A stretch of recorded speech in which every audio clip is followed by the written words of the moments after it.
Today on Wine Access Unfiltered. This is a great story. If you've never heard of me, this is a great story. It's a good way to meet me. In 1996, Rolling Stone magazine called me and asked me to be like a liaison for them to meet the school of Florida State. And my buddy Blair passed me the phone. We were about to play Frisbee golf. And he said, my name's Eric Hedegaard. I'd like to do an article about Florida State. Your name has been brought up like 4 or 5 times by other people, like the president of the school, president of these fraternities. And I was wondering if I could stay with you for like a week and just kind of follow you around. And I exhaled my bong hit, and I was like, sure. And he was like, were you just taking a bong hit? And I was like, I was. And he was like, perfect. I found the right guy. Well, welcome to the Wine Access Unfiltered podcast. Vanessa, when we started this podcast, do you remember who my dream guests were? Well, I know that one of them is a guest today, and yes, I know that you're excited because you've been texting me nonstop. I've used the word excited a lot in this podcast, and excited, I cannot overstate my excitement. This is truly dream come true. Not that we haven't loved and been excited about all of our podcast guests, but literally when I started this podcast, I had one goal. Somehow, some way, the universe aligned for that to happen, and we've done it. We got Bert Kreischer on the podcast. I'm over the moon and really, really hoping that I don't fangirl I'm the heck out of him today. Oh, I'm legitimately worried about that. I'm kind of I'm approaching today like I might just have to hold this together myself because I have no idea what Amanda's gonna do. You're about to see a new side to me. No, I'm gonna try to keep it, calm, cool, and collected because we're professionals and it's what we do. And I just think it's so funny. I was thinking the other day as we were approaching the recording for this, I was like, I've served LeBron James, Mariah Carey, Carrie Underwood, Derek Jeter. I mean, like, I have interacted, served, and had conversations with the most famous celebrities in the United States, maybe on the planet. And yet I have never been more nervous to talk to someone today that I have for Bert Kreischer. But I think the only thing that really has sort of calmed my nerves is just knowing what an awesome guy he seems like. And I don't know. I think it's going to be a really fun show. So for those who don't know who Bert Kreischer is a comedian, podcaster, and reality television host. Got his start as Bert the Conqueror on Travel Channel, and then also did a show called Trip Flip, but now has been crushing it in the last few years as a comedian. He's got 2 Netflix specials, a Showtime special, famously told a story called The Machine about a time he robbed a train in Russia when he was in college. I encourage you to look it up because it's real. I think most people will know that he loves drinking wine. In real life, like on his podcast, he is frequently drinking wine on Two Bears, One Cave and Bertcast, but he also enjoys drinking wine at a treadmill and also is known for doing a lot of comedy without his shirt. So I'll also be curious about that today.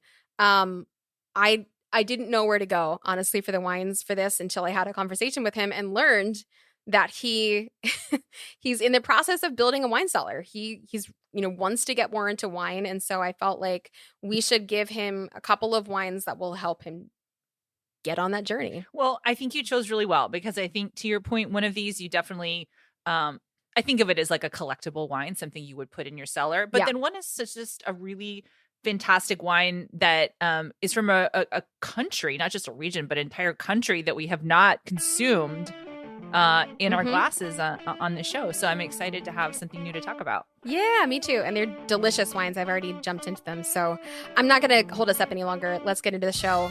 Let's drink. By the way, are we recording right now? Are we started? We can just start. Yeah. Okay. All right, guys. I'm Bert Kreischer. Okay.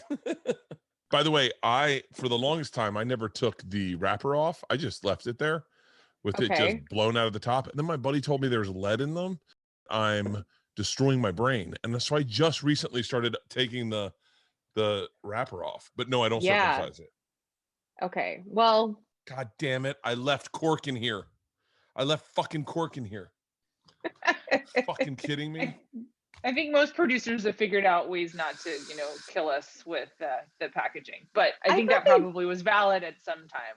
I thought they said that was no bueno anymore. No more lead in the foils. Yeah. Right. I think like for older, like you're probably good. I mean, you're good on the ones that we sent you. You're probably good at most of the things they buy. But if you decide to go open something like super old, there is a possibility of that happening.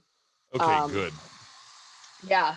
But yeah, so this contraption, this is like one of those electric wine openers, yeah. And it fucking sucks. It just died. God damn it. I gotta get a wine opener. Hold on, give me a second. I gotta get a wine opener. There's one right over here. Son of a bitch. See, this is why. Never fails. No. Exactly. Works every time. Best $4.99 I ever spent. Right? Although I have the really fancy one. I didn't buy it for myself. I have the the code 38. This is like $350. What do you have? Seriously? Oh wait. It's really fancy. That's great. That's super old school. You've gone from like future to like very, very old school in a matter of seconds. When I worked as a waiter, the rule was the wine bottle was not allowed to touch your body. You had to do it away from everything. You couldn't like put it on your leg and crank it. Yeah. But that's like how you learn. When I remember when I first started working in the restaurant industry and I had to open bottles of wine, it was, first of all, it was a terrifying experience to do tableside. Yeah. And then I cut myself a million times. And then when you learn how to do it, you kind of have to like prop it on something. Like to do it in the air is kind of impossible. So what would you use, Amanda? Your leg? Yeah. My leg, or like I would try to open it at the bar, you know, if I could get away with it before we hit the table. I mean, this was before it was a SOM. I was like a glorified host at that point. Yeah, I worked at one steakhouse in New York where they wanted us to not open it tableside. And that was such a joy. It took all that stress out of it. Yeah. That's really I got fired so quickly from that waiter's job. So wait, when did you I got well, first of all, I served glasses of wine like this one time. Ooh, so thumb right in the glass. Thumb in the glass. In the glass. Big faux pas. Big faux pas. I had a ponytail. My dad had a series of what we thought were cardiac infarctions, like minor heart attacks. I was home for the summer. I bought a dog, and my dad very quickly said to me, "You need to go back to school. I can't live with you. You're making me crazy." And so I packed my car, packed my dog, and I went to school. And my dad gave me his watch that summer. We all ended up going to North Carolina, and my dad and I drove together, and we had a great thing. And he gave me his watch because he thought he was going to die. And then he ended up living. He's still alive and a big drinker of wine. My dad is a big drinker of wine. So have you carried the torch? Are you a big drinker? I mean, I know what I've seen on Instagram stories. I know what I've seen from the podcast, but like you personally, are you a big drinker of wine? Very big drinker of wine. I love wine. I genuinely love wine. And I know, and I have and for whatever reason, it runs through my body pretty quickly. I have a rule. If I stay under a bottle a night, which I know sounds a lot to the average person, but if I stay under a bottle a night, I can run 5 miles in the morning at 6 a.m. and lift weights in the afternoon and get all my stuff done and have a clear head. So that's my kind of my cheat code is under a bottle. It gets tricky though, because like when you get to that last glass, you just go. You're like, why not? Just one. If you had one rodeo clown bottle that was open for the week, that wasn't that great, so you didn't enjoy it, and you could just little top, just want to take into the bed with you, you know? Yeah, I think that sounds like a great idea. I mean, there's half bottles, but that's not the rodeo clown size. Yeah, no. Yeah. A half bottle just gets murdered in my family. Little spliffs. Hey, cheers, ladies. Thank you for having me on. Cheers. It's so good to have you on the podcast. This is very, very dream come true, and I'm excited. I'm trying the Lark Mead. No. The Quinta Novella. Quinta Novella. Yeah. So two things. One, I know you're not shy about drinking wine or any other beverages on podcasts. But has anyone ever required that you drink on a podcast, or is this your first time? This is my first time. It's a deal breaker for us, right? Yeah. I mean, total deal breaker. And I got to be honest with you, I think podcasts are best with a couple drinks in you. I agree. I have always enjoyed when, like, the other day, I had Tom Papa over to my house to do a podcast. I have a new podcast studio, and I opened a bottle of wine, and he said, I was hoping you'd open a bottle of wine. I said, really? He goes, I just want like a nice glass, that one glass of wine, a little too full poured feeling in my head. And we had a bottle of wine, had a great podcast, and I think you're a little more comfortable talking. The average person is more comfortable talking with a little booze in them. But I know for a fact that on my Bert casts, when there was a period where I would just do boozy Bert casts, and we'd do them at night, and I'd bring in like 4 comedians, and we would get trashed and just have a blast and say the most regretful things. Like now with cancel culture, you look back at those and you're like, I wish I could just erase all of those, but they're already out there. Did you ever listen later and you're like, I thought I was hilarious and I was just like, out of control? No, oddly enough, I am just as funny loaded as I am sober, which kind of leans itself towards that's why I don't drink on stage. And because I don't need to. But and then when I get drunk, I think it's fun, and people don't, oddly enough, people don't see me drunk very often. I'm not like a closeted like in drinker. person. In person, people don't see me drunk a lot. My friends do, my close friends do. But like, and Tommy's seen me drunk. Tom Segura seen me drunk a bunch. Joe has, Stanhope, Joey Diaz. My closest friends have. But for the most part, people in the public, they assume I'm wasted all the time. Well, and it's just, I know, right? And it's just not. It's oddly enough, it's not how I operate. But I'll take it. I think that's a good thing. Like, I hope someone always thinks that, like, I'm just having a grand old time all the time, whether or not I'm drinking or not. That's like a really great way to operate life. Yeah, I really enjoy this wine, by the way. Good. All right. Yeah. So we selected 2, as we always do. The one that you're drinking right now, that's the Kidnapping. That's actually from Portugal, and we have not had any wines from Portugal. But I selected it because one of the things, on the podcast, one of the things that you told me, which I have to say has really stuck with me, and it's when you're shopping for wines, you buy one that's 20, one that's 40, and sort of go by the label that kind of like looks the fanciest and is generally from Europe. And I was like, well, this is $38 and it's from Portugal and it kind of looks pretty fancy. I was like, I feel like if Bert were shopping, he'd like grab this off the shelf and pick it up and it would be something really cool. So that's why we picked that. And then the other one is the really fancy one. We try to always do not always. We try to do highbrow, lowbrow sometimes. And the other thing you had mentioned was you are maybe in the process of building a wine cellar. And so as I got to thinking about Bert's wine cellar, I was like, what would that look like? And we talked about some of the things that you really enjoy drinking, which we'll talk about on this podcast, sort of on the daily. But then I was like, well, what if you want to break something out that's like really fun and fancy? How does one go about doing that, when you're first starting to put together that cellar?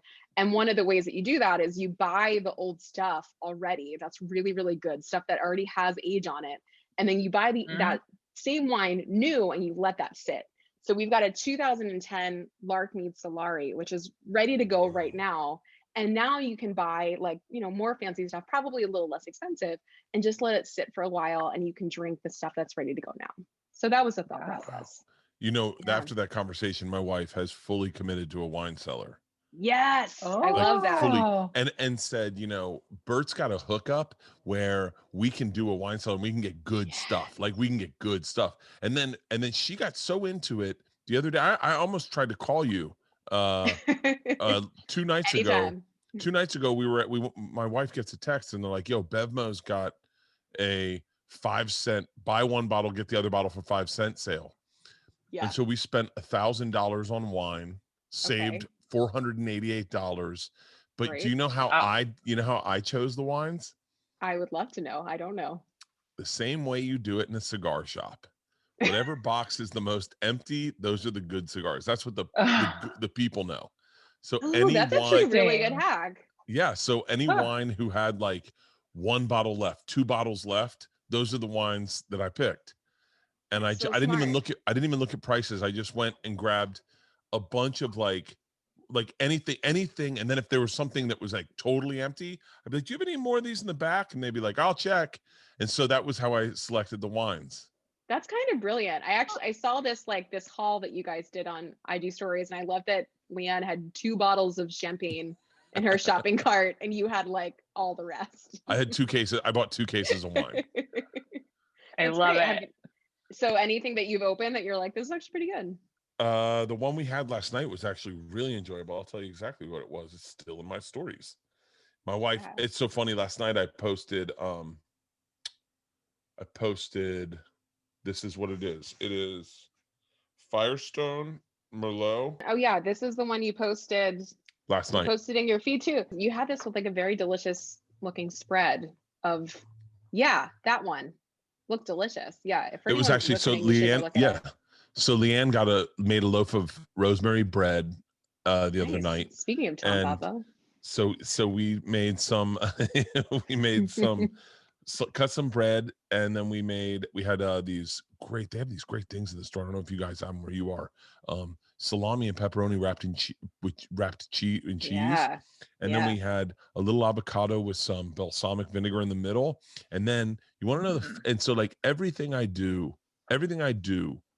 it's always funnier when I am not trying to be funny. Like when I'm trying to be funny, I'm still funny, but like when I'm being serious, that's when I'm the funniest, right? Yes. So last night I typed in, this was my thing. I said, it's not about hard work. So I've been working my ass off lately. Like, I mean, literally up at 6 a.m, and then I work until like 7 o'clock at night.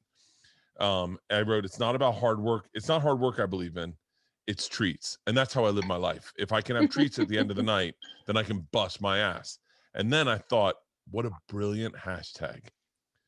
Work hard, get treats, right? So I use that hashtag. But if you look at that hashtag, that is also someone who works with animals. That is the mentality you have when you work with barnyard animals. Oh God.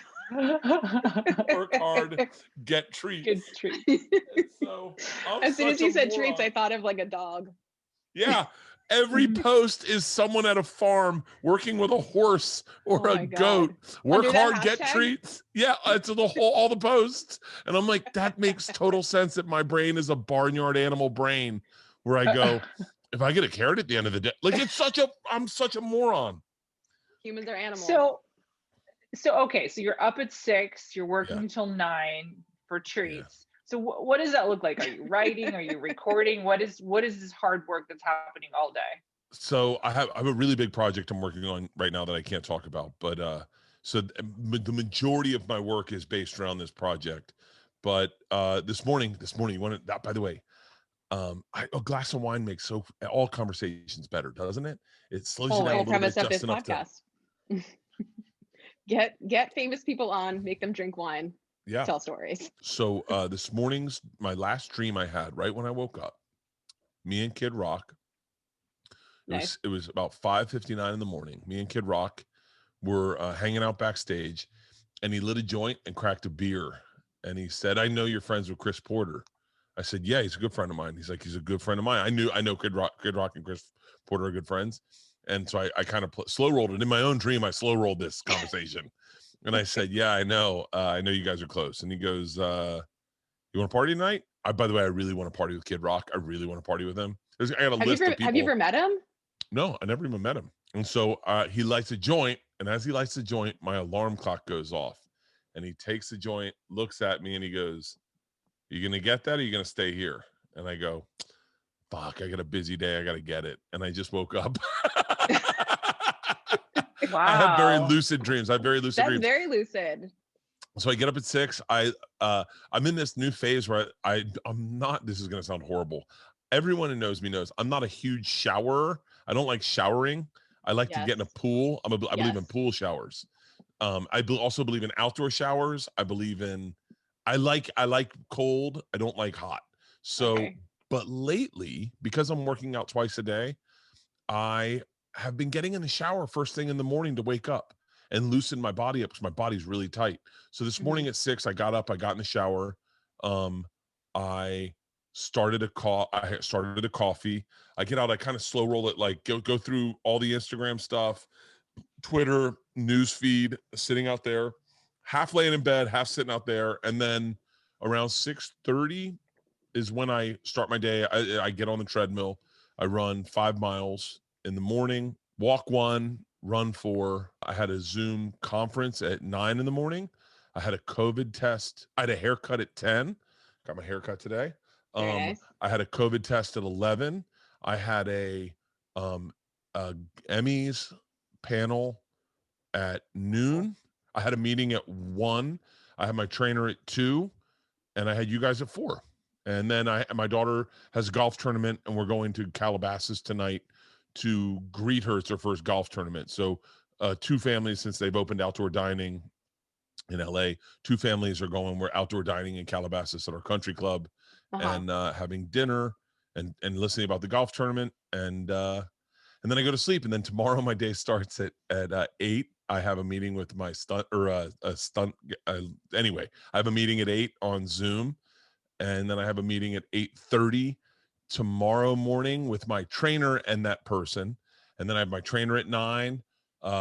It's just every day. It's like 1 hour increments, and it's a big day. Everything's been big. I have it's been really You're crazy always busy lately. though. You're always busy. I don't have that. It's so funny. I'm so lazy. Really, in life, I really am a lazy person. Like when I first seen it. I know, but I think I've morphed into. I think I always wanted to do something. I just didn't know what I wanted to do.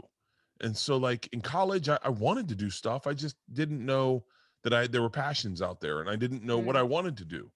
And then when I found comedy, I was like, oh, that's what I want to do. But then you do it, but no one will let you do it all the time. And then once you get to a place where you can do it all the time, I don't understand someone who doesn't keep their foot on the pedal 24 hours. I mean, even when, and I apologize, I'm talking so much, but even when the COVID stay-at-home order started, I was like, I'm not going to stay at home. I just had a special that came out. I'm touring. And so I started this drive-in movie theater tour that a lot of people adopted. I think it would have happened even if I didn't come up with it. But I was the first one to do that. And I did like, I think 40, 50 cities. Yeah. And I'm not someone who stays idle. And that's the weird thing when you talk about drinking with me. That's the part of the key that people don't understand, is that like, I love having a good time. I will not live my life if I can't have a good time. I'm not interested in it. But I also need to get a lot of shit done in order to allow myself to have a good time. You know, like I'm not the kind of guy that can just be like, like I had a buddy whose liver failed, and he was like drinking the second he woke up, and I was like, how? I don't like what? Like that escapes me. Where I go, you did that? Like, why would you do that? Why wouldn't you just be a little healthy and then you could do it for the rest of your life? You know? I mean, so you need to feel like you earned it. That is, if you're going to tat anything on my chest, I got to earn it in everything. Marriage, like I'm not the kind of guy that can, I mean, I've talked about this a ton, so I'm not like virtue signaling, but I'm not like a cheat guy. I'm not like, like I find so much value in honesty and like I find so much value in knowing that my relationship's pure with my wife, that when I cuddle with her in bed on a Sunday morning and we giggle, that I have no secrets, like shit like that is like I find super big value, and earning it is like, that's why I run every morning, because and it also shakes my head up, it wakes my head up, you know. Is your head kind of always going? It seems like there's always just like, I mean, again, I'm going off of what I see. Yeah. But it just always seems like there's just juice all the time. Like you're just always thinking about something new and creative. And even this like drive-in idea, I was reading the thing that you posted about, I think she's your manager, Judy. Yeah, I was reading that whole thing, and it was like, you know, it was your idea to do these drive-ins, and it just was like, you're just the kind of guy that's so, or at least it seems just so hungry and creative, and it just never turns off. I was the guy that had a million great ideas. I know, let me rephrase that. I was a great idea is a bad idea, a bad statement. I was the guy that had a million ideas and no one wanted to do any of them. And I wanted to do, I've always been an idea guy.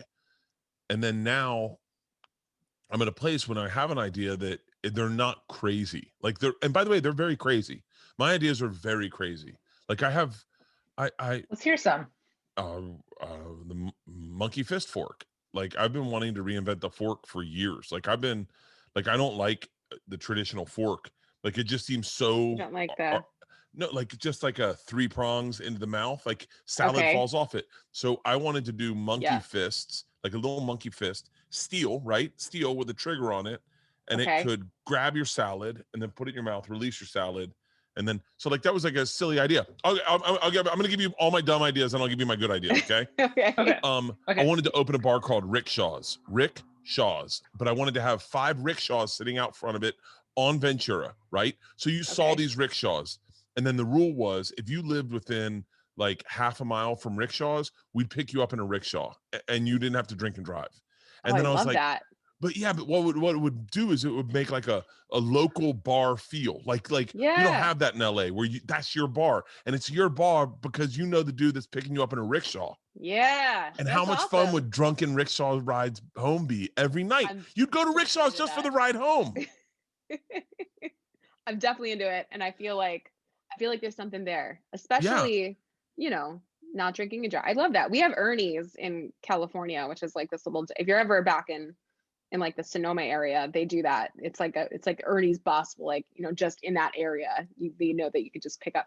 And that place is like 10 in the morning, guys are there drinking. All they do is beer and like cider. And there's like taxidermy on the wall and like an old, it's my favorite place in the whole world. It's like an old garage shop. But it's like that. I feel like you should model it after Ernie's. I have. You have to go. I came up with an idea one time. I was on the treadmill. I was watching on Netflix. They were talking about the Challenger explosion, which I'm 48, so it was really heavy to me because I remember being outside Latin class eating nachos when it happened. We back then in Florida, we'd watch shuttle launches. Every time a shuttle launch came up, we'd watch it. And I'm watching it, and I came up with an idea. I was like, Tom and I should do a movie called Fat Astronauts, right? About 2 fat guys who get sent to space. And what's crazy is now at this point in my career is I say that to Tom, and then people hear it, and next you know, there's like 5 meetings set up, and people are like, I want to make this movie. It's a great idea. And but the problem is I've always been that guy. Like I've always been the guy that came up with a million ideas. And by the way, some really aggressively bad ones. Like I remember Spike TV asked me, they were like, we're looking for something out of the box. I was like, I can give you out of the box. And they're like, what do you want to do? I said, I want to do a TV show called Can I Kidnap Your Kid? And they're like, oh God, what? I go, here's the deal. I will try to kidnap your child. Like it's a game show. Like you can't do anything different. I'm going to try to kidnap your kid. We're going to see if your kid is safe. We're going to find that out. And then if I can kidnap your kid, that's when the game show starts. Your kid's not going to be really kidnapped. He's going to Disney World with grandma and grandpa. He's going to have a great trip. But that's when you've got to negotiate the money to get the safe release of your kid. Like, see if you can get it from the bank. Do you do the drop? Do you call the police? How do you do this? And can you get the safe release of your kid? If you can, you win the money. And Spike TV stared at me and they were like, no, we'll never do that. And I was like, well, you said out of the box. I mean, as a father, do you feel like and if someone did that to you, would you be okay with it? Yeah. Oh, are you kidding me? 100%. If my daughters, if someone said, you're going to play $1 million game show, can I kidnap your kids? I'd be like, it's Isla. Go for Isla, just so you know. That's the one you want to get. Poor Isla. She's such a different human being. She really is a different, like, just operates different. The other day I walked in, I got to tell this on stage because it's too funny. The other day I walked in, she's doing online learning, right? So she's on her computer and I see her. She doesn't know I'm looking at her. She's in class and I watch her go, Alexa, what year did World War II start? And I was like, Isla. She's like, I didn't know you were here. She's taking a test. Just, Alexa, what's 7 + 5? Oh my God, that is so funny. She's a very different human being. But yeah, I'd let him try to kidnap my kid, of course. What do you think you'd do?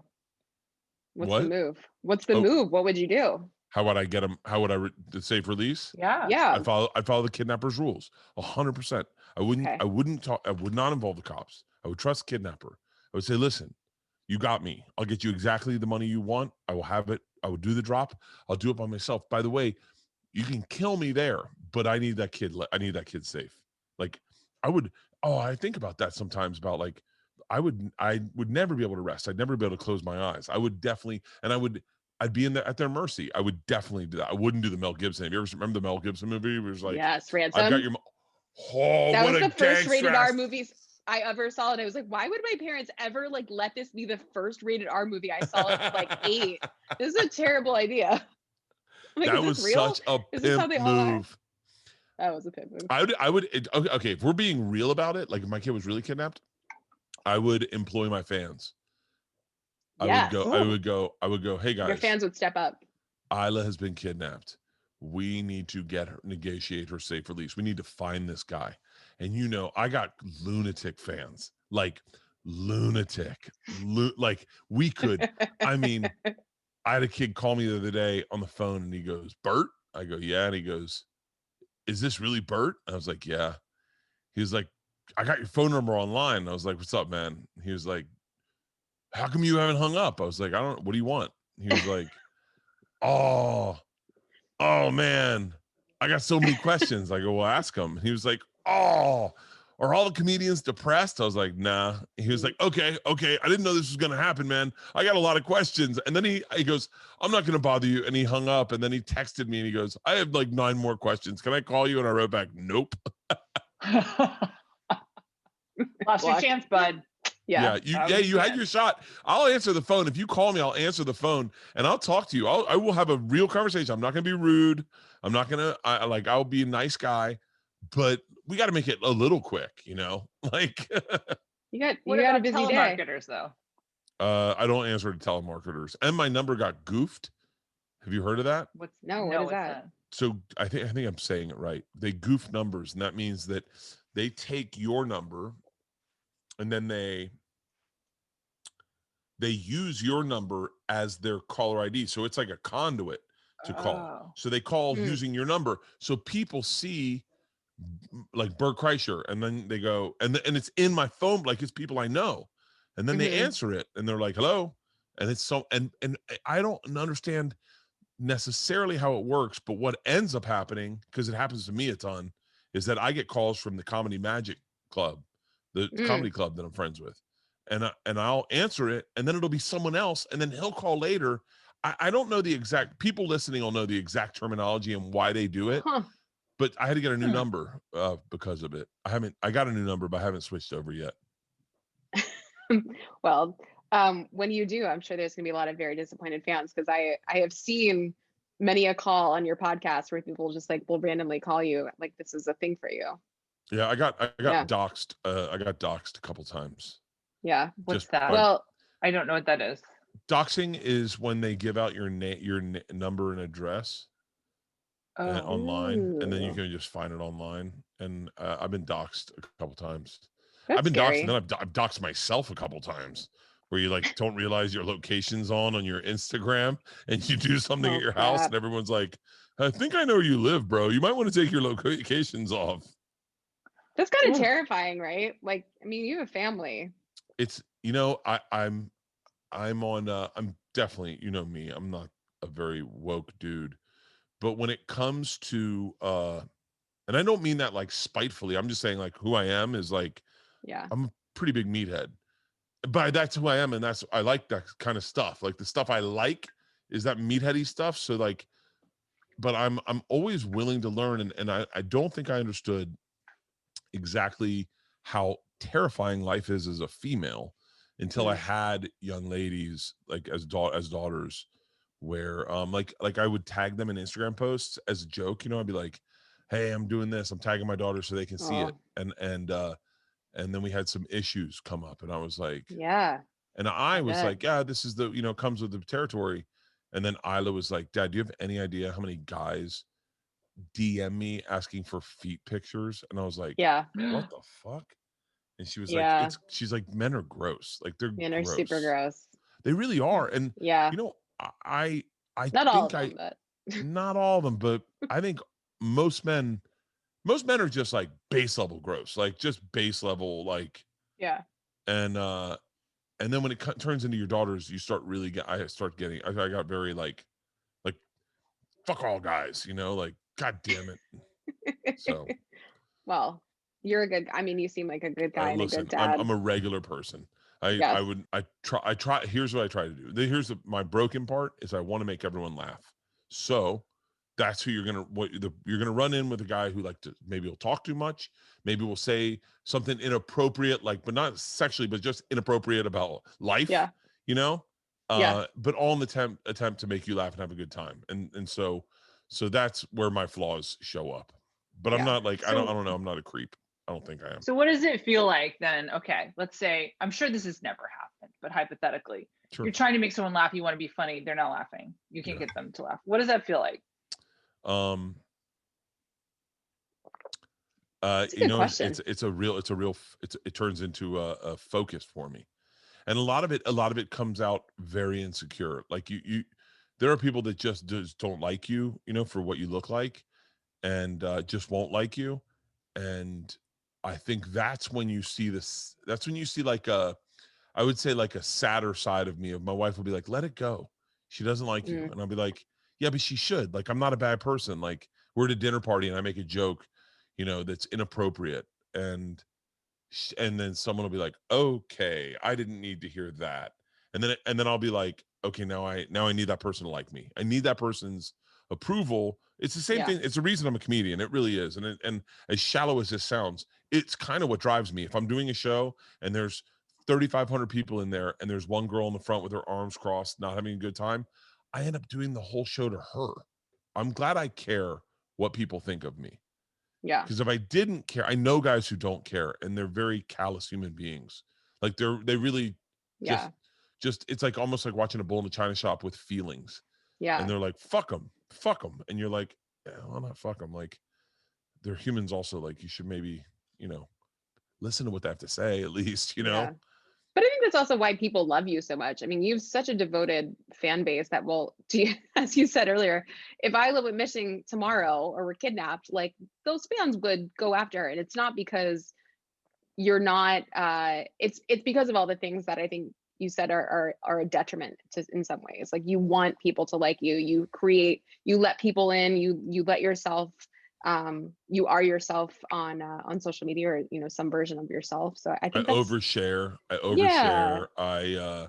I'm very I regret it sometimes. I did a podcast with Tommy the other day, and we weren't having a fight at all by any stretch of the means, but we were having a very sensitive conversation when it started, and I didn't have a problem carrying on that sensitive conversation, and I didn't have a problem saying things that were definitely overshares and vulnerabilities, and I don't have a problem doing any of that. I think the world would be a better place if people shared their vulnerabilities and were open and honest about the stuff they're nervous about or the stuff they don't like about themselves. I would talk about anxiety when I was earlier in my career, and people would be like, don't do that, man. Don't tell fans, don't need to know you have anxiety. And I go, well, that's why I drink on planes. And just don't worry about it. And I was like, yeah. And then I got in bed last night and I was like, maybe I shouldn't have said all that stuff to Tom, or maybe I should have him edit some of that out. Cause I'm very, very, I'm very sensitive, and Tom knows it. Tom's known it as long as I've known him, 18 years. And Tom Segura. And it's become, it's been an issue in our relationship because things will happen to me and I can't let go of them. And he'll have to talk me off the ledge. And we ended up talking about my sensitivity. And he was like, I wish I could stop it. But I can't. You get really upset over things that really don't matter. And and then I was like, I don't want to share with the fans that I get sensitive. Because then, some fans think, oh, this is a joke. This is a bit. Let's see if I can hurt his feelings. And then I'm like, that's not what I'm looking for. So yeah, but here's what I will say, and I thought about this a lot before we were recording. You are a human being on your podcast, and I was thinking about this past year, and I left my job. I worked restaurants for a decade. I was sommelier at a restaurant, and I left to do my own thing. And so much of that, the courage, the feelings that I had when I did that, so much of that came from listening to you after Travel Channel and talk about like how your career had just taken a totally different turn, how you were making it happen. And all of that sharing, and I mean this with all sincerity, all of that sharing that you did at that time over weeks and weeks and weeks and weeks really stuck with me, like to the point where like I thought about you and your journey and the things that you were doing. And I was like, you know what? If Bert can do it, if this guy can do it, then like, here we are. I'm going to do what I'm going to do. And I feel really good about it. And so, I mean, I don't know. I can't speak for all of your fans, but I am a genuine fan of yours. And I think it's because I love your comedy, but I also love you as a person. And I love that you've shared those things. Oh, that is like the sweetest thing anyone could ever say to me. Those were, I'm obsessed with small details. And I remember where I was sitting and how I was sitting when all that happened. And I remember the feelings I had. I so distinctly remember the feelings of rejection and just like hopelessness of like, what's gonna happen to me? Like I was like, I got to tell you, I'm in like an amazing place in my career and in my life right now. But that time I was sitting literally at that desk, and one of the things I don't share often in that story, and I maybe I have, I don't know, is one of the things that happened to me, and when, for everyone that is listening that doesn't know, I got fired from Travel Channel. We were redoing our house. I was supposed to be on this big tour with Tom and Joey and Eliza, like I think a bunch of Fluffy, Sebastian, and my dates got pulled. They canceled all my dates, and so I had no work for like 3 months, and we were redoing our house, and like all this stuff happened. And one of the things I don't share often, and I just, out of like politeness maybe, but I was on the phone with Tom and I was telling him like, I don't know what I'm doing. Like, I don't have any gigs. I mean, I have some money. Like, I'm good with money for like, now I look back and I go, I don't know how long I was good with money for, but maybe like 6 months I was good for money. I was like, but I'm gonna have to start working again. And he goes, man, it's a bummer that tour that you couldn't just do some of those dates. And I was like, the money was shit. I was getting paid like $2,500 a weekend. And it was like, 8 shows or something, or 6 shows. Wow. And it was a lot, and they weren't paying for travel and they weren't paying for room and board. So I ended up not making it. Wasn't like a huge financial loss for me, but it was a good opportunity. And I told Tom that, and he goes, wait, you said 2,500. I think you meant 25,000. And I went, no, 2,500. And he goes, you're making 2,500? And I went, yeah. I said, wait, you're not? And it was like one of those real conversations. He goes, no. I said, well, what are you making? He goes, I don't want to tell you. By the way, now we're not only are we best friends, but we're also peers, right? Yeah. And I go, wait, what are you making? And he goes, I don't want to tell you. And I was like, Tom, you got to tell me. And he goes, I don't want this to fuck up our friendship. And I was like, I made a decision. I remember how I was sitting. I was arms on my knees, and I thought, can you do this, Bert? Can you hear how much your friend was getting paid for the same show and not resent it? And I went, I think I can, because I really do love Tom. I really do love him. And he told me, and his number was higher than I thought for the weekends, but they were paying for his flight. They were flying him on a private jet, and they were putting him in a hotel. And I literally did one of these where you go, whew. And I realized where I was in life and where I was in this business and where I was in my career. And I was shell shocked. I hung up with him and I sat there going, all right, man, I got to fucking fix this. Like, I can do the work. I can do the work. I can make this happen. And I got to be very clear. I had great friends in place to help me, like Bill Burr, Joe Rogan, Tom Segura, three of my favorite human beings. I'm ride or die for all those motherfuckers. Those guys, each of them.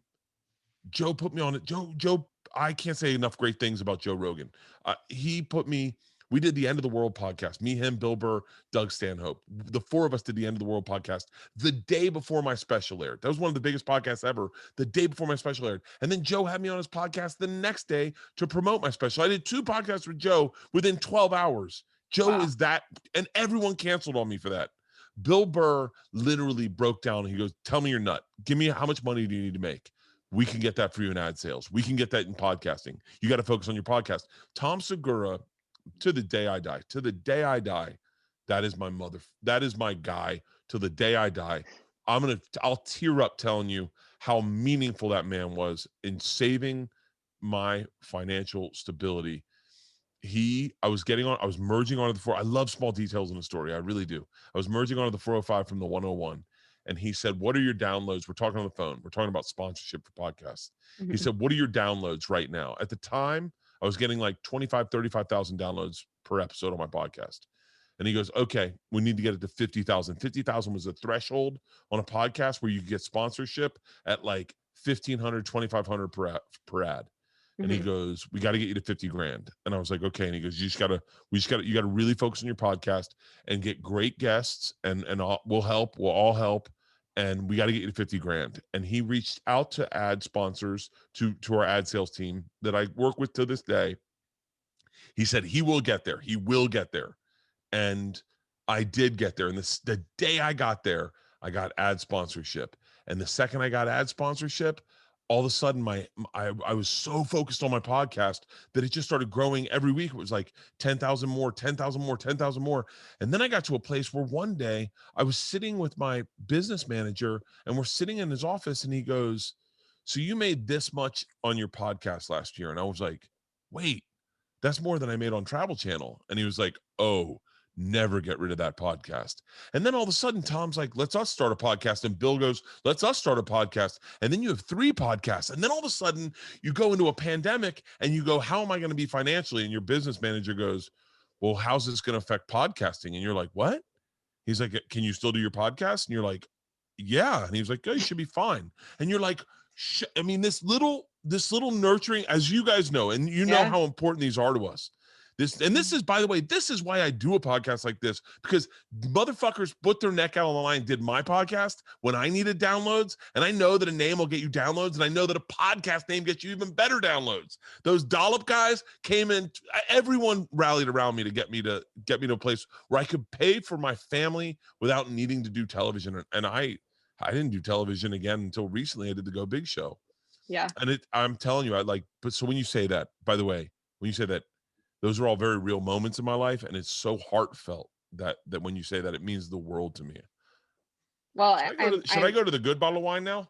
You should. I think on that note, we should cheers to that, because I swear to God, I made it through COVID, in an amazing way. I mean, we all struggled in our own ways during that time, but me leaving, there's a quote, the one of the most addictive things in life is a steady paycheck. And I left a steady paycheck.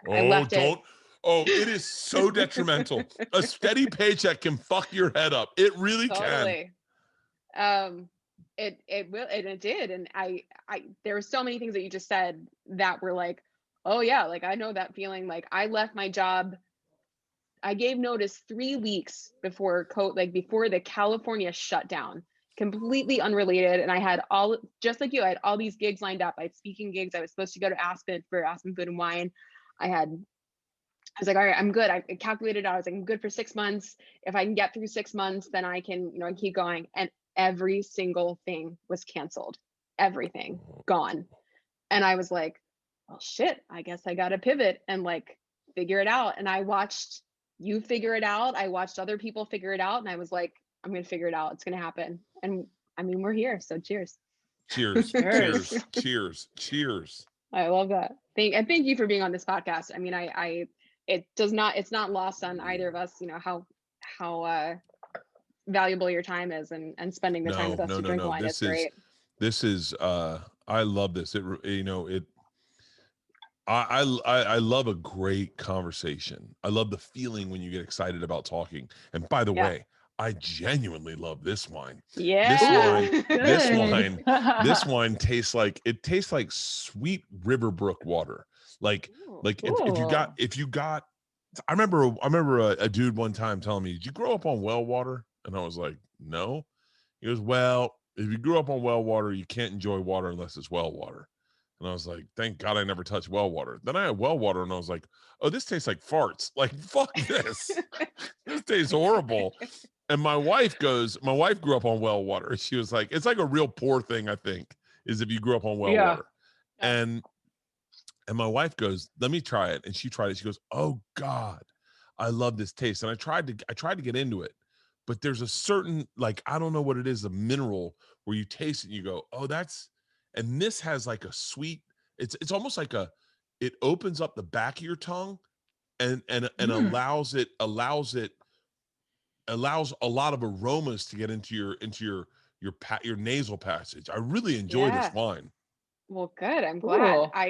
I have to tell you, I mean, you're a beverage guy, and I have always been impressed about the way that you can talk about anything you're like eating or drinking. And I've seen like even down to like, oh my God, I was laughing so hard earlier today. I was pulling up old clips of you talking to Tom about Kool-Aid. And that clip, if anyone is listening and has not watched the Kool-Aid clip of you guys, of Tom learning for the first time how much Kool-Aid you drink in a day, it is probably one of the funniest things you'll ever watch in your life. But it reminded me that like you are a guy who loves beverages and can talk, and you talked about like Pepsi and Coke, and like you talk about things in a way that's like very sommelier-esque. So I was really interested to see how you would talk about this wine, and you did not disappoint with your Riverbrook comment, because I think there's this term you use called minerality, and it's sort of a weird, like polarizing term, but I think this wine has a lot of minerality. There is like an earthiness, like a mineral water thing going on in the back here. So well done. I think, if comedy doesn't work out for whatever reason, I mean, you can come over this side. We'll take it. By the way, do not, I watch that. What is that? I'm sure everyone hates it in the wine industry, but that Russell Crowe movie where he buys a vineyard in France. No, I love that one. I love that movie. I love that movie. Called? It's like Marion Cotillard. Very good year. And, a very good year. Yeah. Very good year. No, I love that movie. I love any wine movie though, because they're always so beautiful. Oh, I want to live on a vineyard. I want to live on a vineyard so badly.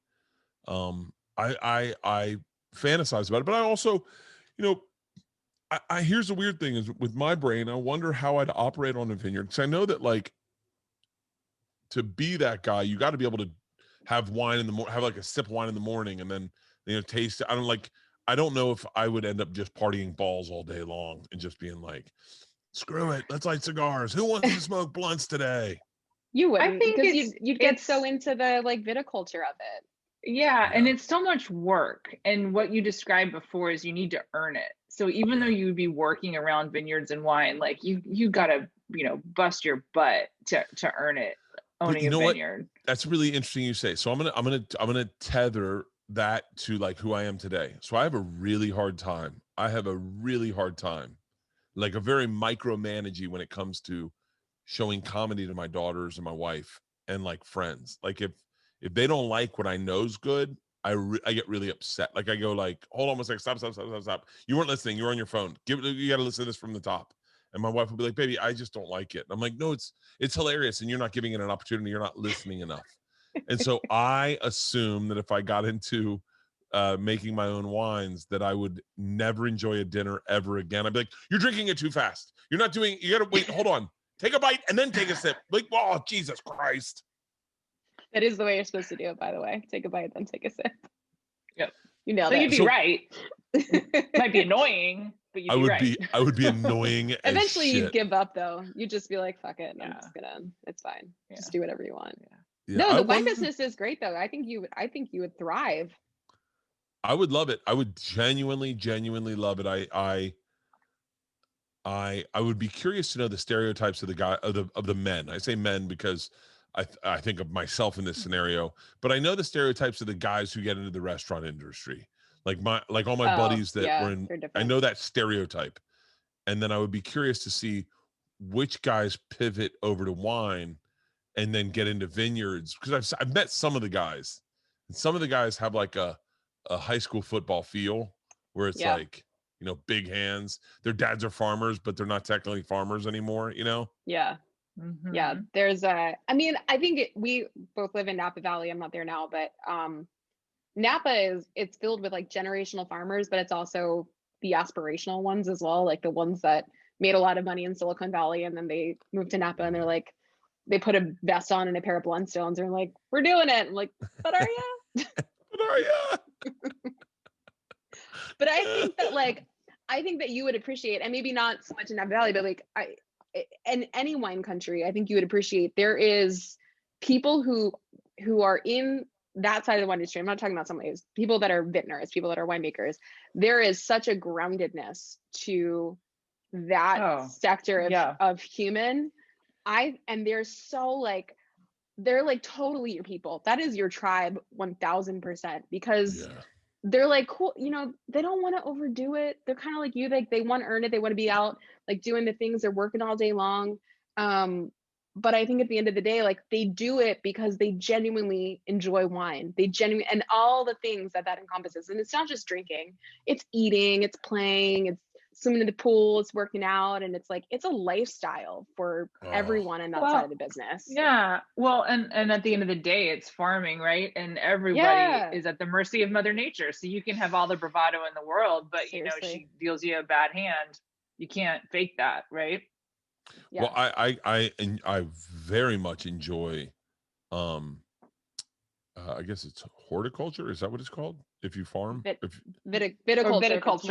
Viticulture. Well, I grew marijuana plants, and I had a lot of fun growing marijuana plants. Like I had so much fun just going in and smelling them and seeing them, and like I really enjoyed it. I really, really, really enjoyed it, and I got way too into it. I ended up buying. So what I did is I bought 4 plants for me, and then all of a sudden I was like, well, why would I just do 4? If I can, you can do 6 in California. So I bought 4 more, and then I was like, I'll just do 8. And then I was like, and my wife's like, no, you can only have 6.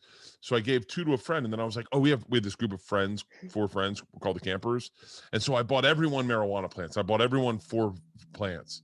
And so everyone got 4 plants. And then I was like, let's challenge each other, see who grows the best marijuana. I had so much fun growing marijuana, so much fun, but I didn't enjoy the harvest. I never smoked it. And I didn't like, I just enjoyed growing it. It was such a blast. So I think I would really enjoy, getting up and going out and taking a look at what you're growing would be fun for me. That's what I'm saying. I think there's something in that. I mean, maybe not tomorrow, but you know, at some point. I moved from New York City to Napa Valley, and I didn't think that I would be okay. Like those first few nights where you literally hear crickets, you're like, what's going on? And then you start visiting the vineyards and you're like, oh, like there's just human beings, and they're like literally one with the land. And I took to it so quickly, and I miss it so much right now. I'm on the East Coast and I miss it every day. I miss the smell. I miss walking around the vineyards. I miss checking on the vines. Like it's like I don't understand. Like they're an extension of like your family, like the vines of your family. And literally, like, I mean, we'll get teary-eyed talking about it, but like when the fires hit Napa Valley, like it's my home, it's the vines, it's the people, it's the place, it's everything. Like it's just you can't help but to like be so sensitive about it. And I think, you know, as someone that is, and you're a sensitive guy, I think that you would really just really appreciate, you know, everything about living in wine country and, you know, being part of that industry, because it is just so like grounding. So how much money does it take for me to do a small batch vineyard? Like awesome. Like here's the question, right? So I can sell merch, right? So what if I sold like, this is what's wrong with my brain, is my brain immediately goes to business. Every time I start going, how do I get into this? Like, I think that's a good thing. But I would love to do 2 Bears, 1 Cave wine. Me and Tom to invest in do like our own.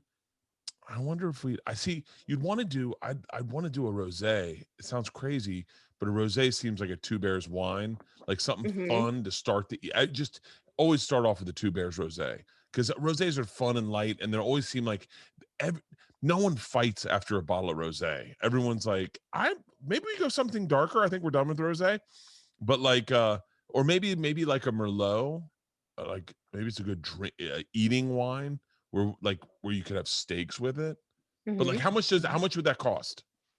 Well, it depends what you want to do. I mean, if you want to like buy the land and farm it yourself, that's a different story. But if you just wanted like a 2 Bears, 1 Cave wine, like that's that's totally feasible. And we could get off this podcast in whatever time we're going to get off this and talk about that, because that's a total possibility. It just depends like how much input you want yourself. Like, do you want to blend it? Do you want to make it? Do you just want your name on the bottle? Like, there's different tiers. And I think that's what a lot of people don't understand. There's different levels where you can be as hands-on as you want or completely off. See, So I have a plan of Tom and I being billionaires, and we're running out of time. And so we got to start really quick. A billion's a lot of money. So we started a sports management company that I think we're going to be in the red in for a while. And we didn't quite know what we were signing up for. And we've got some sponsors, Two Bear Sports Management events going on, but it would be great to have a money-making side of our businesses. So I would love to, like, let me call Tom and see if he's into doing a wine. Let's do it. I'll FaceTime him. Tommy. Yeah. Hang on, I can't hear you. Hang on one second. Hang on, I can barely hear you. Are you on? Yeah, I'm driving, man. Are you driving? Okay, hold on. I'm doing a podcast right now. It is called Wine Access Unfiltered. Would you be interested in us doing a Two Bears, One Cave special edition wine? Special edition, just wine? Yeah, we just do a wine, like us do a wine. Sure. Yeah. Okay. All right. I'm on it. All right. I'll talk to you later. The good thing about you is that any wine works. Yeah. He said the good thing about me is that any wine works. So yeah, you're right. You're just like, is it we wine? want a high alcohol content is what he's saying. Understood. No problem. No, Napa Valley is the right fortified place. is what we're doing. Where are you guys at this weekend? Are you guys in Kentucky? Omaha. You're in Omaha? Yeah, it's the Kentucky of the North. It's the Kentucky of the North. I'm so glad I don't. I'm recording right now, but no one can hear you because your volume's not coming on speaker on my phone. Oh, no, I'll tell you later, man. Okay.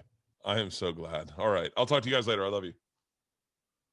All right. So Tom and I are interested in doing a wine. Tom's in. All right. Yeah, Tom's in. We can make what kind of financial commitment are we talking to the at? right people. Oh. Well, I'm not the numbers guy. That's Joe Fish.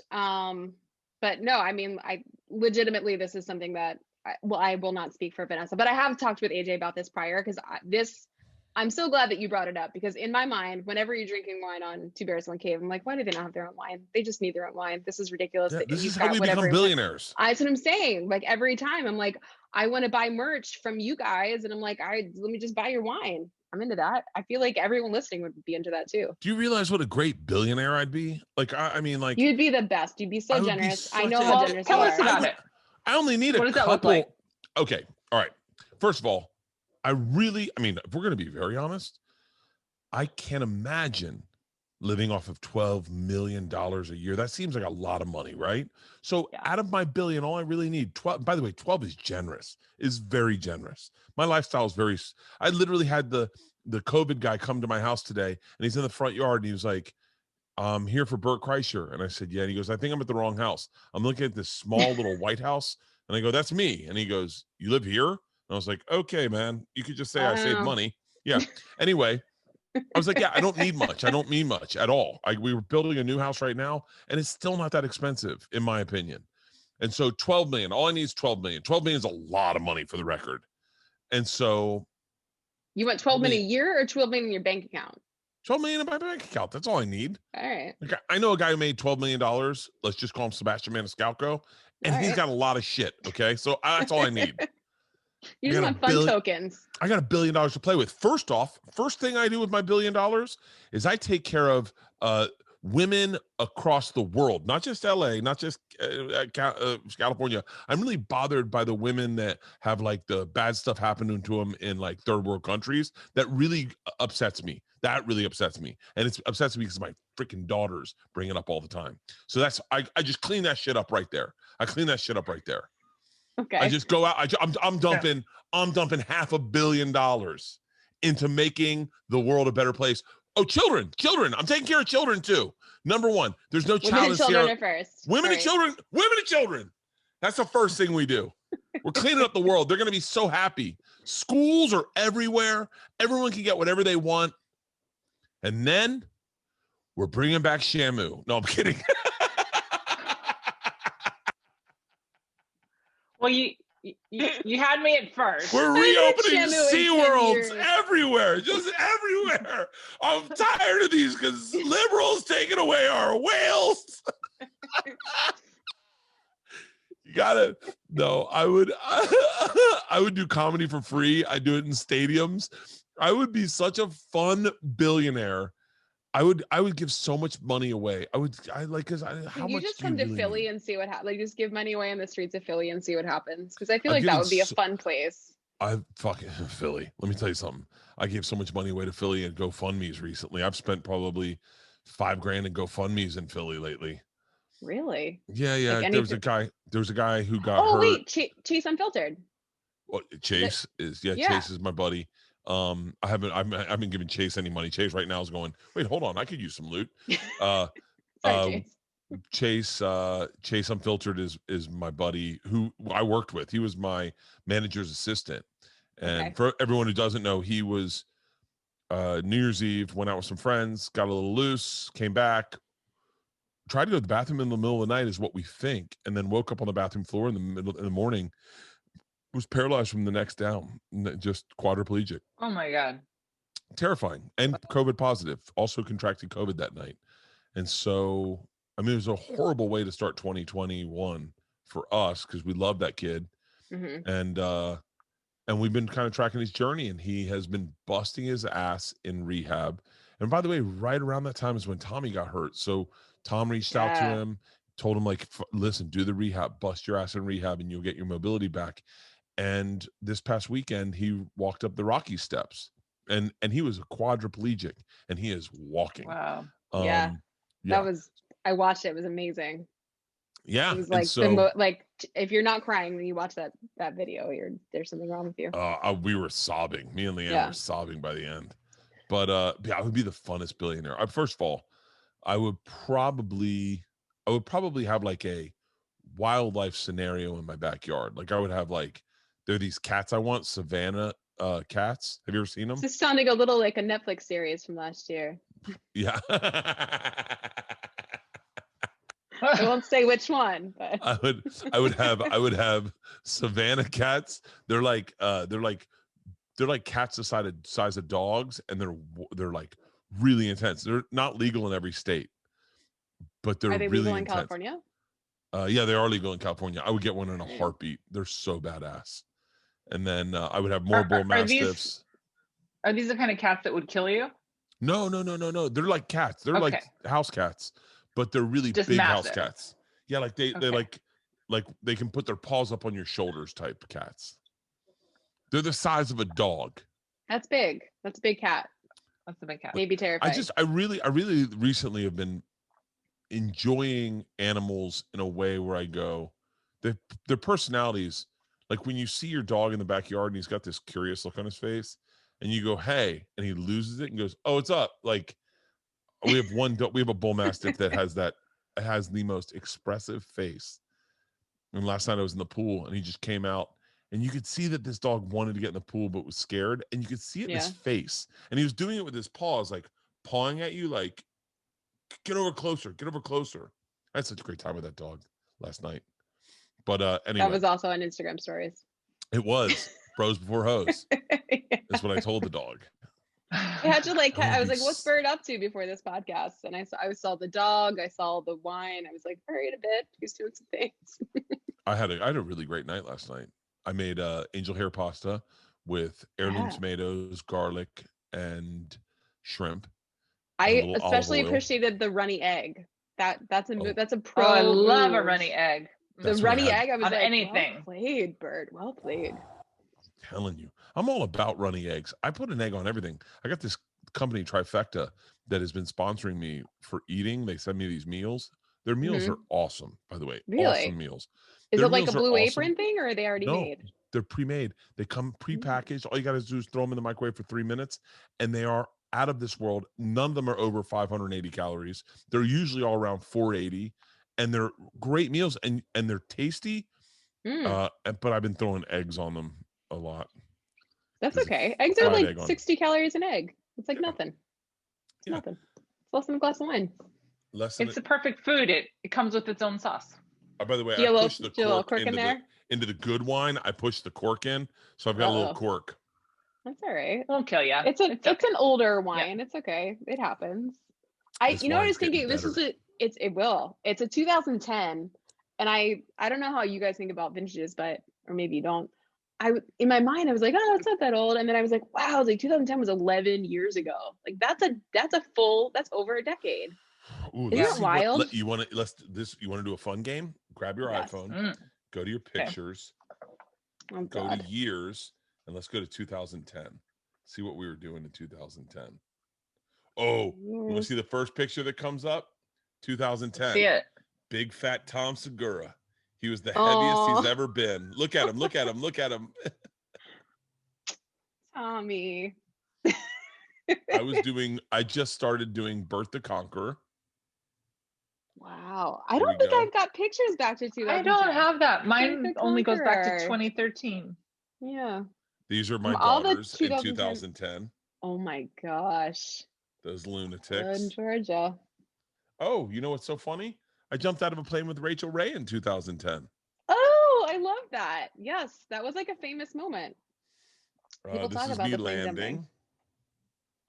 Oh my God. We got our puppy Priscilla in 2010, who's since passed, but that's Priscilla in 2010. 2010 was a great fucking year. Yeah, that is me. Wow. And this is also me. Oh, boom. You've aged well. Leanne took that picture. So I have a question. I thought you said earlier you get anxious on planes, but then you jumped out of one. So how did that happen? I am an anomaly because I can push through anxiety. Doesn't mean it doesn't take its toll on me, but I can push through anxiety. So like the first time I went to what's the one that can prescribe drugs? Psychiatrist? Yeah. Yeah. I don't know. I think so. Whatever the one that can prescribe drugs is. The first time I went there, I said, I explained who I was. And I was like, I explained who I am, like what's wrong with me. I said, I have a fear of flying. And he goes, when was the last time you flew? And I said, Monday. And he goes, what do you mean you flew Monday? And I said, I flew Monday. I had to work. And he goes, okay. What did you do? And I said, I just got on the plane and I had a drink on the plane. And he goes, and you didn't have like a panic attack? And I said, no, if I have a drink, I'm fine. And he goes, and you don't have a fear of flying. Like people that cannot get on a plane have a fear of flying. People that where it inhibits their life. And I was like, oh, I can do anything. And I have done anything. I've jumped out of planes. I've jumped off buildings. I fought a bull. I fought a bear. I've swam with great white sharks in the open water. I've done everything there is to do. I've played professional football, professional hockey. I was an MMA fighter for a day. I've done everything for television, but I have a fear of it. So I wake up that morning. It's crippling. I mean, crippling. I remember jumping off a rope swing in New Zealand in somewhere in New Zealand. And it was like a 535-foot free fall. And I woke up that morning sweating. I was sweating in bed. I was sweating. And I got in the shower. And I remember sitting like a lot of times if I have big stuff going on, I pray in the shower. And so I crouched down to say my prayers. And I was looking at the drain and I was like, I don't want to be here. Like, I don't want to be here and I don't want to do this. This is not what I want to do for a living. I was like, I don't want this feeling. This feeling sucks. And I can't get on top of it. I can't get around the corner of it.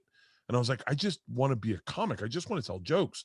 Like, how did I end up being the guy that jumps off a free fall? That's, by the way, 536, I think 36 feet is an aggressive free fall. It's a very aggressive free fall. And I was torn up. I tried to go for a hike that morning or for a run. I tried to have breakfast. I couldn't eat. I couldn't have coffee. I'd be a nightmare if I had coffee. And I definitely am not the kind of guy that can just start drinking. If I had started drinking then, it would have gone away. But I'm not that guy. Like I go, you just deal with it. And then I jumped off it and I was fine. And you feel amazing after that. But I just barrel through it. My dad wrote me like the sweetest email one time. I wish I could find it. It's like one of the best emails I've ever gotten in my entire life. I had to jump out of a plane in Montana. It was the second time I jumped out of a plane. And then we were going to ride motorcycles from Montana to Sturgis. And my dad was so upset. And then he wrote me this email going like, you're my hero. Like the fact that you're afraid of doing this and you can get through it and you can push through your fear. Like a lot of people can't do that. So I can push through fear, but I do just have anxiety. COVID was a nightmare because it was just like this general anxiety where I always felt like I was about to get sick. And it just took away from the fun of everything. You did the drive-ins and you got around during COVID. Yeah, but then what you don't know is like on the ride home, you start going, great. So I got it, right? And I'm bringing it home to my family. Yeah. And so like you're in Colorado and you wake up and you're like, I don't feel good.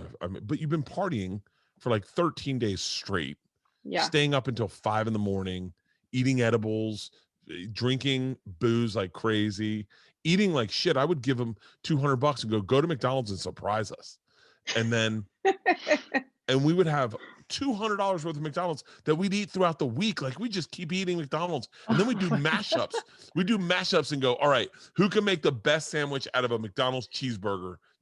Just the buns. And we take all our leftovers and we were like lunatics, gaining weight like crazy. But yeah, and then I'd have panic attacks and afraid that I was going to bring it home to my family. And then my brain goes, oh, okay, let's do a workaround. Let's get a beach house, right? For like 4 days where we all crash there, start trying to eat clean, drink a lot of water, still partying, but we quarantine there. And then we started quarantining there, and that took the spin off of it a little bit. It was more fun. Well, I'm glad it all worked out. It looked like it was a little bit of fun. I missed the drive-in that was here in Philly, but it was you didn't miss anything. It was okay. It was insane. It was like 2,000 cars. It was at the vet where the vet used to be. You call it the vet. I love. Yeah. And it was, it was like I told a joke to a guy that was a quarter of a mile away from me. Oh man. Was that rough? Was that hard to do? I mean, I know it was, successful, but was it difficult as a comic? Yeah, it was tough. It's obviously not the foot you want to put forward, like you want to be set up to succeed. And those are you set up to fail. But I've very quickly realized we're in a unique situation, and I'm offering, and I'm not saying this like a humanitarian, but I'm saying I was offering an opportunity for people to get out of their house in a safe way, and to just be regular again for a little bit was like all I was offering. And I was gonna, and I'm doing an hour. I'll do an hour and 30, I think, every show. And it was fun. I think people are appreciative that they had that opportunity. Absolutely. I don't think it would work. I don't think it would work right now. And it was like, it was like a flash in the pan, lightning in a bottle moment where people were tired of being in their houses. And I know that I was, and it was bad. It was freaking amazing. It was a really great life experience. It was a sold out show. I ended up being in Philly when I didn't expect it. And I went to go get tickets and it was sold out. And I was like, good for Bert. I'm supposed to remind you of a bottle of wine, a notepad, a beautiful dinner, and something about a Nina Pinta or Santa Maria situation. Wow. Hell of a segue. So, I'm going to get emotional. Oh, okay. I didn't expect that. You caught me off guard. I told that to you. I didn't think I would. I just forgot. I just forgot about it. So, in 1996, Rolling Stone magazine called me and asked me to be like a liaison for them to meet the school of Florida State. By the way, this is a great story. If you've never heard of me, this is a great story. Like if you've never heard of me, this is a good story. It's a good way to meet me. And so I answered the phone. I was taking a bong hit, and my buddy Blair passed me the phone. We were about to play frisbee golf, and he said, "My name's Eric Hedegaard. I'd like to do an article about Florida State. I'm looking for someone to kind of show me around, someone that knows a lot of people, and doesn't just know like his group of friends. And your name has been brought up like 4 or 5 times by other people, like the president of the school, president of these fraternities. And I was wondering if I could stay with you for like a week and just kind of follow you around, kind of shadow you." And I exhaled my bong hit, and I was like, "Sure." And he was like, "Were you just taking a bong hit?" And I was like, "I was." And he was like, "Perfect. I found the right guy." So Rolling Stone follows me for a week, and then I hear nothing. I hear nothing at all. I don't know what's going on. They sent a photographer down, this guy Nitin Vidukal, to do some pictures, and he does some pictures, and I'm hoping I'm just in the pictures. Like I would love to be mentioned in this article, because I did walk the guy around for a week. He lived with me. He stayed at my girlfriend's house. Like I partied with this guy. We got him to smoke weed. He hadn't smoked weed in like forever. And he's like, you can't tell anyone about this. And I was like, I won't. So I don't know what I'm going to do. Now for those of you also listening, I was in college for 6.5 years and I didn't have any direction. I didn't know what I wanted to do. I didn't have any passion. I didn't have any interests. And my uncle is a big wine collector. Big wine collector, like a ridiculous collection of wine. He's a politician in he's not necessarily a politician. He's in politics in Washington, D.C. He is a lobbyist. He kind of was one of the first guys to start the whole practice of lobbying back in the 70s and 80s. And so I don't know what I'm going to do. It's spring break. The article is about to come out. I don't know that. And everyone in my family is like, what are you going to do when you graduate? What are you going to do when you graduate? And my Uncle Jerry is my Uncle Jerry. He says, why don't you come up to Washington and you can interview with my company and maybe I can get you a job as like a lobbyist or working in politics or something. You can meet with a bunch of people. And so I go up to DC for the first 3 days of my spring break. And in this time, the article is getting ready to come out. The articles they're like going to press and I don't know that, but it's going to come out in like a week. I don't know anything about that. And but they're hitting me up and they're like, hey, can you clear these people in this picture? Can you get us their phone numbers? And I'm like, yeah. So I'm getting people's phone numbers. And then they send like a package of the pictures they want to use. And I'm in all of them. Like I'm in all the pictures. And I'm like, wow. And my dad's like, buddy, I think you're going to be in this article. And I was like, that's crazy. Now, little sidebar to this, the year I had robbed the Russian train, the year I robbed the train in Russia, I had gone and backpacked through Europe and I had met a comedy group called The State. They had a TV show on MTV and they're all very, very successful now. Michael Ian Black, Thomas Lennon, David Waynes, Carrie, I think Finnegan. It's a big group of comics, and I'd met them, and I had been very funny, and I'd been funny around them, and David Wayne had said, "You should do comedy," and I said, "How do I do that?" And he's told me. He gave me his phone number, and I still remember his phone number to this day. And he gave me his phone number, and I was like, "Oh, cool." And so I kind of had comedy in the back of my mind, right now. But I'm here in DC, and I'm interviewing to be in public relations or maybe a lobbyist, and I'm doing interviews all day. The first day I'm there, I'm doing interviews all day. My Uncle Jerry's not there. My Uncle Jerry is a very, very, very, very, very wealthy man, and he says, after all your interviews, I'm like 2 days there. I want you to go down to my wine cellar. It's a glass encased wine cellar. Old big bricks, big old school bricks, like the kind of like bricks that you just don't buy. They don't make them anymore.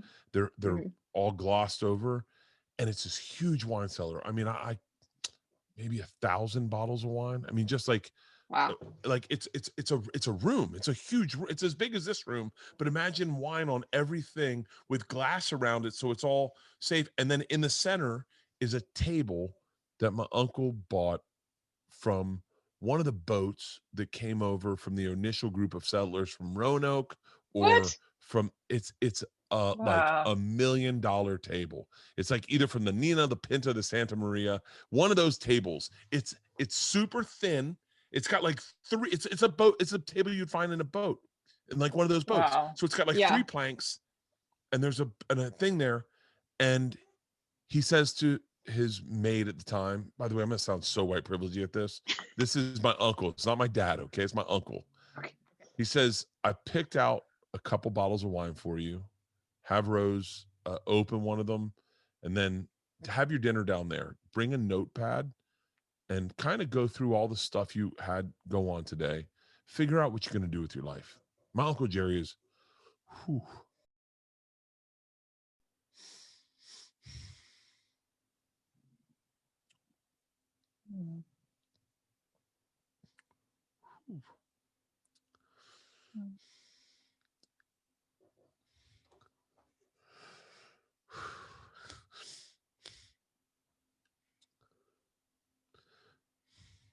I'm sorry.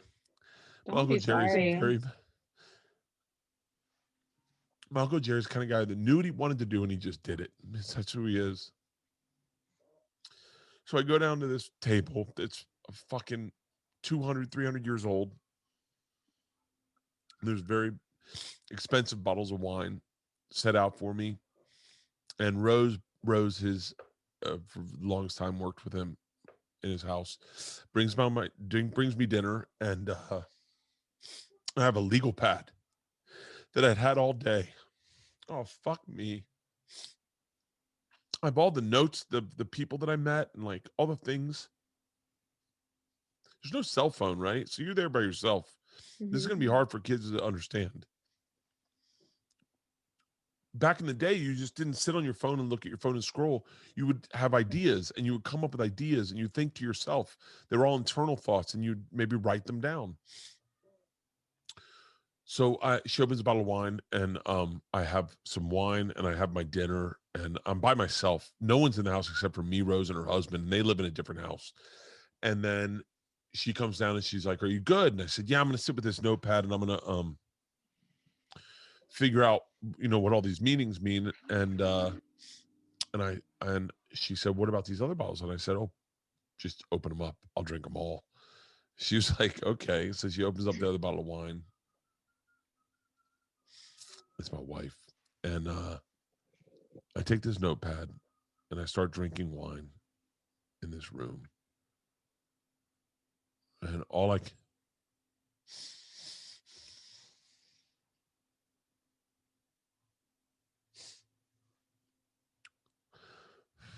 write down is comedian. That's it. Right? So that's all I write down. I just write down comedian. Wow. I'm thinking like, how do I have no idea. I'm a fucking kid from Florida State. I have not been in Rolling Stone yet, right? I just know that I really enjoy making people laugh. And then I met these comedians in Greece, these guys of the state, and then I just want to be a comedian. I just want to be a comedian. That's it. Like, I'm like, how do I do that? Like, I had told the Rolling Stone guy, I was like, I wish I could just be a comedian. I said that in the article. I was like, I'll be the funniest guy in the office. Like, I just wish I could be a comedian. But you have no idea how hard that is to wrap your head around of like, how the fuck is that going to happen? Like, I mean, yeah, I'm just some kid. And I just write that. I write that. I get drunk in this fucking table that's like literally 3 panels wide. It's so small. And I get drunk and I go to bed. And the next day I fly to Key West to meet up with my friends. And my dad meets me at the airport. And he's got all the pictures that Rolling Stone sent them the pictures so I could bring the pictures down, find the kids that I knew, and I could show them the pictures. I could sign off on them. And my dad meets me at the airport and he said, "How was Jerry's?" And I said, "It was great. It was awesome." He said, "What do you think you're going to do?" And I said, "I don't know. I've had some great meetings." And he said, "I think you're going to be in this article, buddy. I think this article is going to be about you." I was like, "No fucking way." And he said, "Yeah." So I go to Key West. I party. I have a great time. I come home. We go to like TPC April 1st. I think it's April 1st. The article comes out and it changes my life. Changed my life overnight. I graduate a little bit. I don't know what I'm doing. I have this article that's written about me. I don't know what I'm doing with my life. No one wants to hire me because I said I shit on a pizza box to win an election. I mean, I've kind of like ruined my life. Like there's no one's gonna. This is before cancel culture, but no one's gonna hire the guy that did not take college serious, didn't give a fuck about college, shit on a pizza box, refused to get an AIDS test. All the things I did in that article are just fucking damning. My Uncle Jerry's upset because he's like, he's not gonna have a future. He's not gonna have a future. He calls my dad. "What are we going to do with this kid?" My dad says, "I don't know. Why don't I say my Uncle Jerry has a house in Naples?" This is going to sound so white privilegey.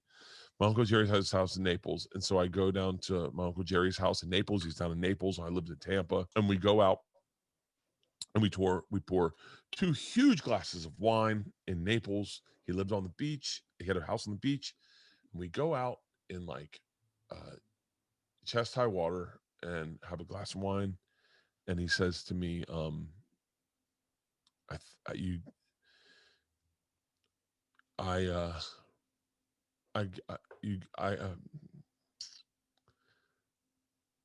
there's a lot of things I regret in life. I'm trying to paraphrase and keep it as simple as possible. There's a lot of things I regret in life, and there's a lot of things that you'll regret in life if you don't follow them. You know, what do you want to do? And I said, I think I want to be a comedian.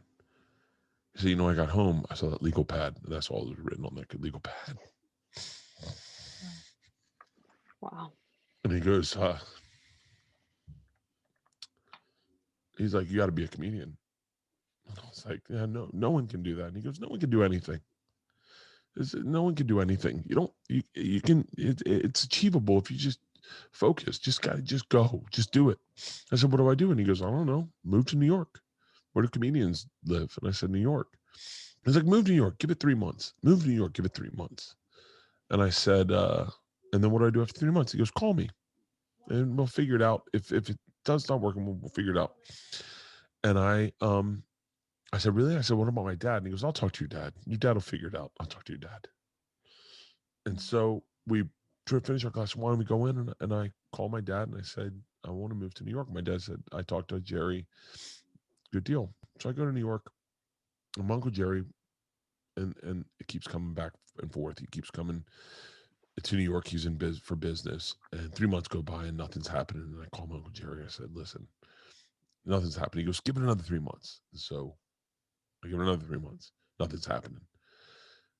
I call my Uncle Jerry. He goes, give it another 3 months. He said, I'll tell you what, I'll be up there in a week. We'll go to dinner and we'll have a conversation and we'll figure it out. So we go to dinner, steakhouse in Brooklyn, the fucking good one. And we get done. We go to a restaurant. We have a bottle of wine. And he says, I said, so what am I going to do? He was, you're going to keep giving it 3 months until you're going to keep giving it 3 months until you're successful. I was like, what? He goes, that's how it works. You just don't give up. You just don't give up. Oh, wow. It's so many great conversations about your life and about where you'll go and about what you'll do are had over a bottle of wine. Over a bottle of wine. Someone opens a bottle of wine and it all of a sudden possibilities are opened up. Possibilities that'll change your life forever. That I'm so grateful you asked me to do this podcast, because I don't think I haven't been this emotional in a fucking long time. But those bottles of wine just get it out of you. Like they just make it real. They make it. I mean, I haven't talked to my Uncle Jerry in a while, at all. I just haven't. It's been a while. I'm going to give my Uncle Jerry a call tonight, and I'm going to say, hey, I tried the Lark Mead. Have you had it yet? And he's going to go, oh, shut the fuck up. I go, yeah, I did a 2.5 hour podcast with these fantastic women that loaded me up on wine, got me buzzed, and got me crying. That I'm telling you, that plan one worked. I'm telling you, I don't know if anyone's going to listen to this. If you can get, but yes, this has been so meaningful to me. I sincerely appreciate you guys sharing the time with me. I love, oh my gosh, feeling the way I just felt. I love it. I fucking love it. And I love a good glass of wine.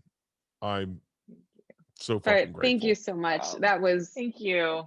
So I think if I had dreamt it up, which I did, it never could have amounted to what this conversation was. It was meaningful to me. It sounds like it was meaningful to you. I can't thank you enough. It was fucking awesome. I'm so glad was awesome. You caught me off guard. You caught me off guard with that Nina Pinta in Santa Maria, and I went, oh shit, I'm gonna cry. I'm gonna fucking cry. And I love crying. That's something I learned when I had daughters and a wife, was that crying doesn't mean you're gay. Here you go. Cheers. Cheers. Thank you so much. To Uncle Jerry. Thank you so much. We had such a blast with you. I'm gonna call Uncle Jerry. I should call Uncle Jerry right now. Oh, there's no way he's awake. No. I think he's 80 years old. Well, this is a perfect way to end the podcast. Thank you guys so much. BertBertBert.com. Yeah, you can find me. Don't Google me too hard. You may not like it. Oh, and for those wondering, Bert was wearing a shirt the entire time. So it comes off super easy.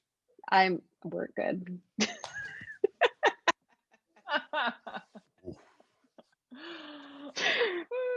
By the way, I've been Well, working out a little bit. So you have been someone working needs to out. tell Well Tommy. done. I think Tommy knows. Ladies, thank you so much. I'm going to go have dinner with my Thank daughter. you. after her golf Please, tournament. please Thank enjoy you. and please keep in touch. Thank you for being with us. I'm going to be pouring a roadie out of the lark meat. I can't believe it.